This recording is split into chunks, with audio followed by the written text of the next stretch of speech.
এই অস্ত্রগুলো টরাস 2টা পিস্তল, এটা যে যাত্রাবাড়ির পিস্তল এটা কিন্তু এখনো আমি বলি নাই, কারণ এইটা আমাদের ওই যে প্রত্যেকটা পিস্তলে একটা নাম্বার আছে।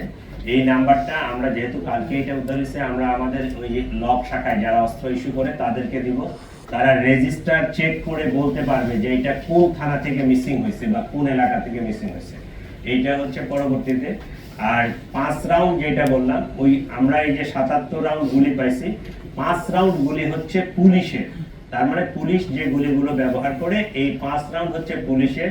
আর বাকি যে 72 রাউন্ড গুলি আছে, এই গুলিটা পুলিশের না, এটা অন্য, ওরা হয়তো অন্যভাবে কালেক্ট করছে।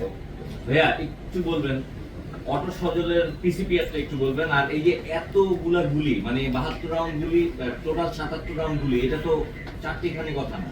পুলিশের কাছেও তো মনে হয় মানে এত সংখ্যক গুলি থাকে কিনা একটু বলবেন, যে এইটা দিয়ে আসলে তাদের প্ল্যানটা কি করার পরিকল্পনা ছিল, বা তারা কি করে?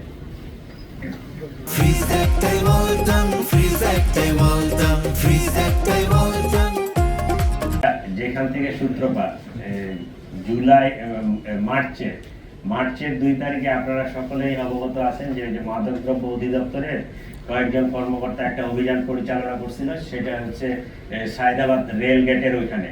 ওই 3 জন ওরা ছিল, ওদেরকে যখন চেস করতে গেছে, ওরা ধারণা করতেছিল যে এরা মাদক ব্যবসায়ী বা মাদক সেবনকারী।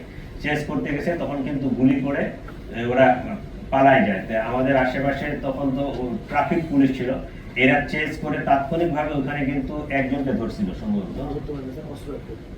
ধরতে পারে না, কিন্তু অস্ত্র একটা ফেলে দিয়ে তারা পালাইছে। ওই ঘটনার প্রেক্ষিতে ওয়ারী থানায় মামলা হয়। আমরা ভিডিও ফুটেজ দেখে ডিটেকশন করে তখন 3 জনকে আমরা গ্রেফতার করি এবং 3টা অস্ত্র উদ্ধার হয়। এরা কোর্টে 164 করলো এবং তাদেরকে গভীরভাবে যখন আমরা নিবিড়ভাবে জিজ্ঞাসাবাদ করি, তখন তারা বলছে যে এই অস্ত্র তাদেরকে দিচ্ছে সজল। এরপরে আমরা সজলের পিছনে লোক লাগাই। এই দীর্ঘ প্রায় 4 মাসের মতো, মার্চের 2 তারিখের ঘটনা, মার্চ, এপ্রিল, মে, জুনের এই 18 তারিখে আমরা অনেক কায়দা কানুন করে তাকে ধরতে সক্ষম হয়েছি এবং পরবর্তীতে তার স্বীকারোক্ত মতে এই যে ওই বাসা থেকে 2টা পিস্তল, এই গুলি, মাদক, এগুলো উদ্ধার করা হয়েছে। ও এমনি ব্যক্তিগতভাবে মনে হয় একটা পরিবহনের লেবার টেবার ছিল, তৃষা পরিবহনের মনে হেল্পার বা এই টাইপের, কিন্তু তার আড়ালের কাজটা হচ্ছে সে সন্ত্রাসী মাদক ব্যবসায়ী।